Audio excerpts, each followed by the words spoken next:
Hello guys, this is Rupa Yadav. Today I come with my new video, lung carcinoma. Lung carcinoma or lung cancer. So those who are not subscribed my channel, first of all go to my channel and just subscribe my channel and press the like button, and if you have any doubt, any comments, just comment on my comment box, and also subscribe my channel and press the bell icon. Today we will discuss about lung carcinoma.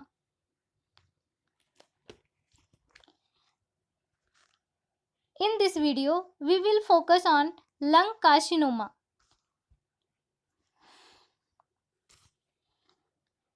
Lung carcinoma is a leading cause of cancer-related death and it has a poor prognosis. So let us look the different type of lung carcinoma in it. It about 98 to 99% of all lung cancer is malignant lung tumor characterized by uncontrolled cell growth in tissues of the lung. Lung carcinoma that transform from malignant cells that originate that epithelial cells.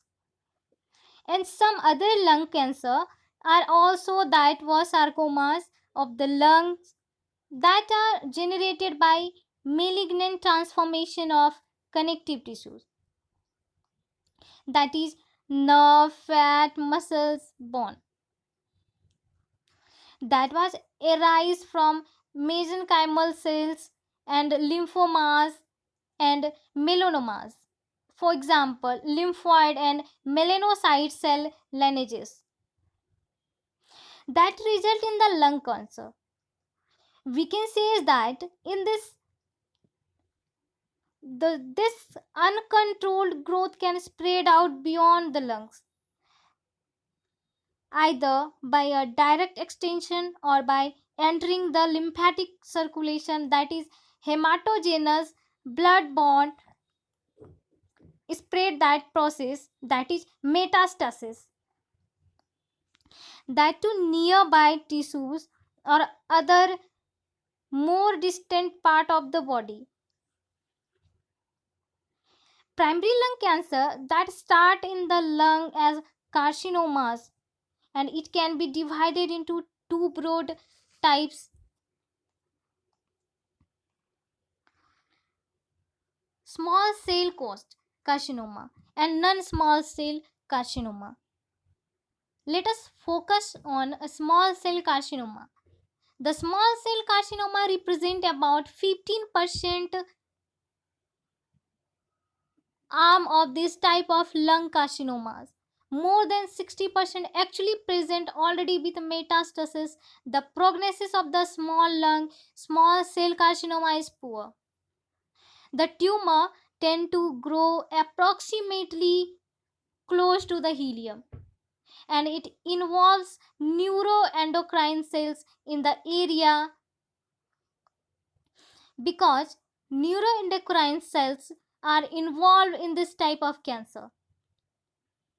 They undergo mutation which allows them produce hormone like substance that they should not be able to produce, and so as a result they release these hormones, and it triggers a phenomenon known as the paranephroplastic syndrome, which will take about later on.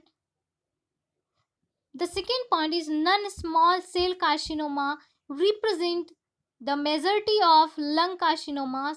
85% non-small cell carcinoma is further divided into three types.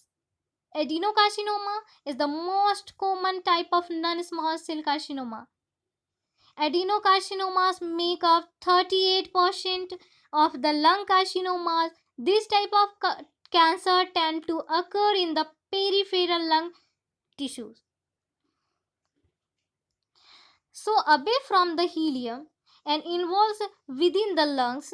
Squamous cell carcinoma is the other type of non-small cell carcinoma and make up about 20% of lung carcinoma cases.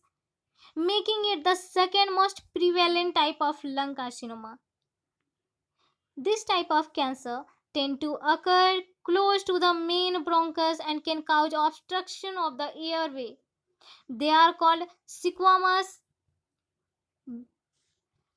because the cilia cell that line the airway become mutated and change from columnar cuboidal to squamous and essentially displace your cancer. The last type of non-small cell carcinoma is a large cell carcinoma, which make up about 5% of lung carcinoma. So, it is the least common large cell carcinoma, rapidly grows like the small cell carcinoma and can present in the periphery or the peripheral lung tissues or the proximal tissues, lung tissues. So, those were the different type of lung carcinoma. Let us look at the sign and symptom of patient that present with the lung carcinoma. Now, not everyone present like with this with the same sign and symptom include cough, weight loss, hemoptysis, dyspnea, shortness of breathing, fatigue, coughing of blood, repeated respiratory infections, back shoulder and chest pain. And these are the many risk factors for lung cancer.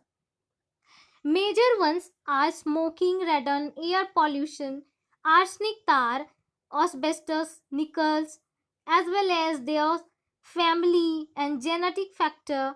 Now with the cancer become it's a growth. It can cause same problem to surrounding tissues or the surrounding organ. So let us look at the same mediastinal involvement of the lung cancer. So let us zoom into the mediastinal, which where we can find the heart of the lung.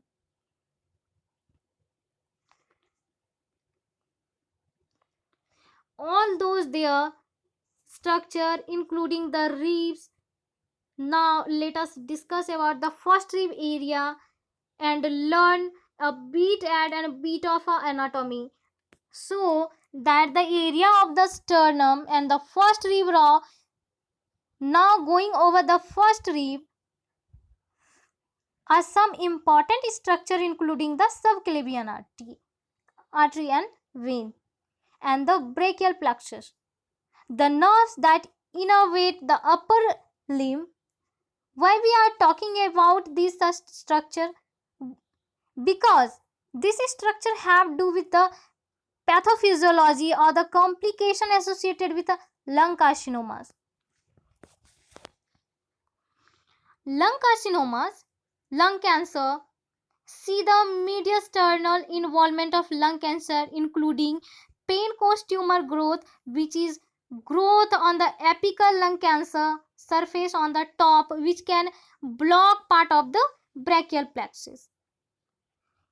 Depending on how much the brachial plexus is affected, it can be cause shoulder arm pain, weakness, atrophy on the ipsilateral side. So, on the same side, apical lung tumor can also block a sympathetic nerve fiber around this area, causing what's known clinically as a Horner syndrome. Around mediastinal involvement is a pleural effusion which causes this dyspnea as well as chest pain. There can also be heart involvement causing a pericardial effusion. Another important structure that can be affected is the superior vena cava, which when blocked can cause the vena cava syndrome. Forget about the inferior vena cava here. This is the complete mistakes. Ignore that. So it's a superior vena cava. So those were the are the same mediastinal involvement associated with the cancer, lung cancer growth. Let us look at the airway involvement now. So the airway of the lung or the brachial or the bronchioles right before. It terminates at the alveoli wall. Cancer can cause airway obstruction as it impedes airflow. Airway obstruction lead to dyspnea. When there is a airway obstruction or irritation, this actual sends sensory information to the brain, trigger or cough reflexes. That is why in presentation we have dyspnea cough the patient. Have dyspnea cough cancer or tumor also stimulate angiogenesis, which is blood vessels growth. However, angiogenesis form a leaky or a tortuous vessel which when rupture can lead to hemoptysis. Okay, next we will talk about blood vessels. The blood vessels contain your red blood cell, platelets, white blood cells right in the lung cancer. We see some blood involvement, mainly anemia, which lead to fatigue, dyspnea, leukocytosis. In a 50% of cases, thrombocytosis. In a 50% of cases, hypercoagulable disorder. Lung tumor can metastasis, and they do when it metastasis can goes to the heart, and then the heart will pump the tumor, the growth cancer either up to the brain and upper limb down to the abdomen area. Common site of lung metastasis include the brain, the liver, the adrenal glands, and the bone. Metastasis sites are commonly asymptomatic. Now looking back to the different type of lung cancer, remember the neuroendocrine cells that begins to creating hormones in the small cells. Carcinoma. Well, it lead to phenomena called paraneoplastic syndrome.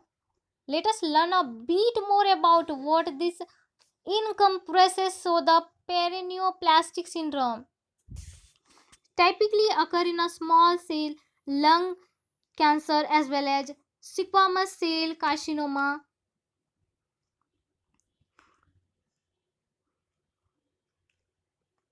Paraneoplastic syndrome as a syndrome that occur not related to invasion, obstruction or metastasis of primary tumor, and the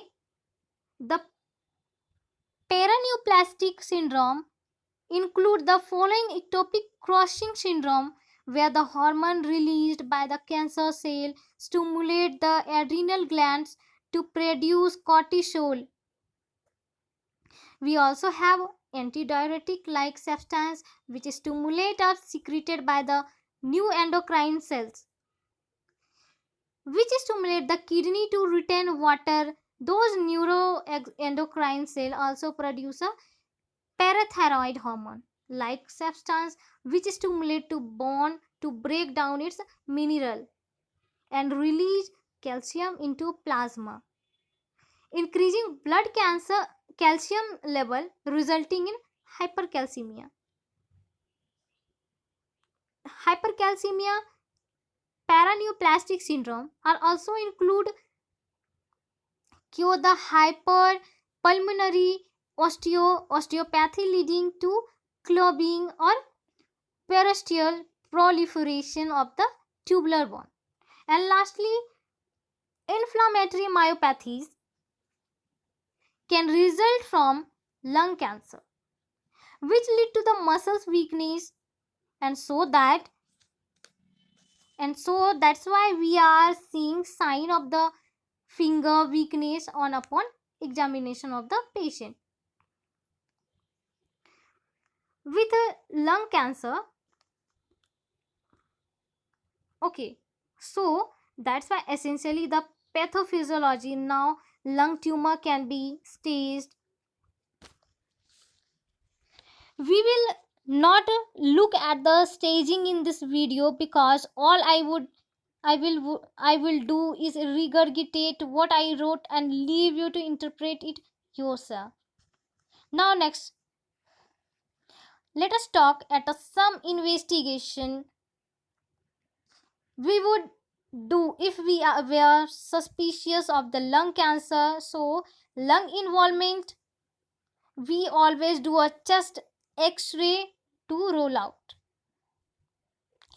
Other differential common clinical finding on x-rays for lung cancer include a high lemon large main pulmonary opacity, which represent the tumor, three rib-bone lesions, pleural effusion, and also lung collapse.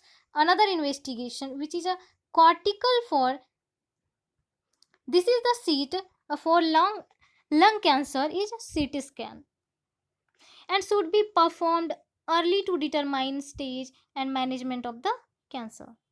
Now we will discuss about the diagnosis of the lung carcinoma or lung cancer.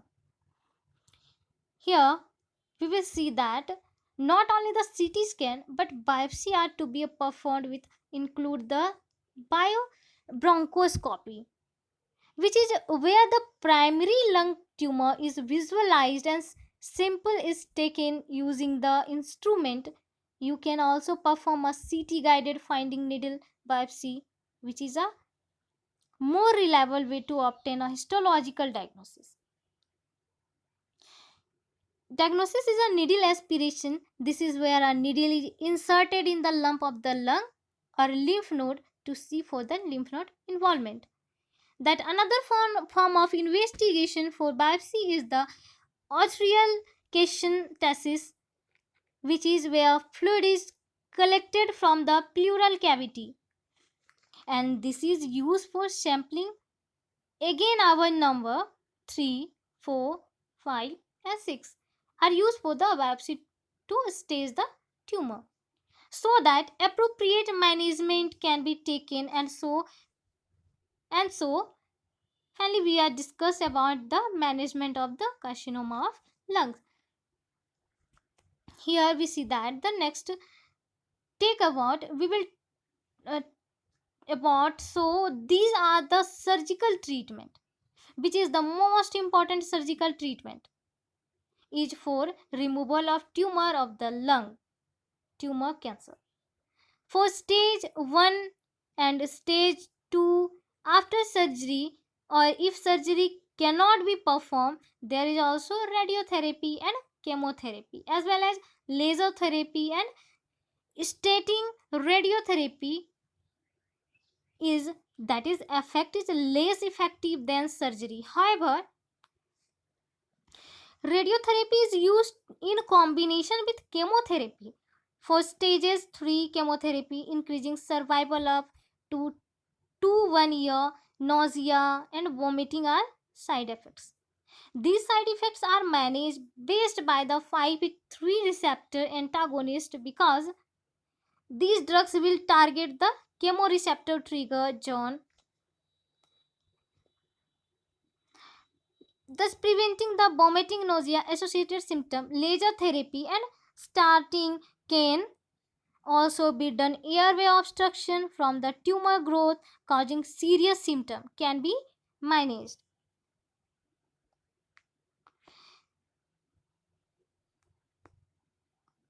Using laser treatment and starting, so essentially the obstruction of the airway, you basically remove it so airflow can return as a normal.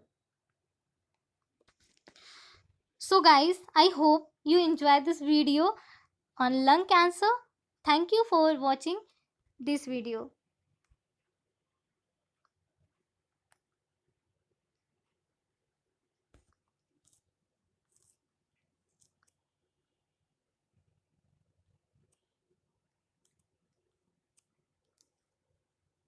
Thank you.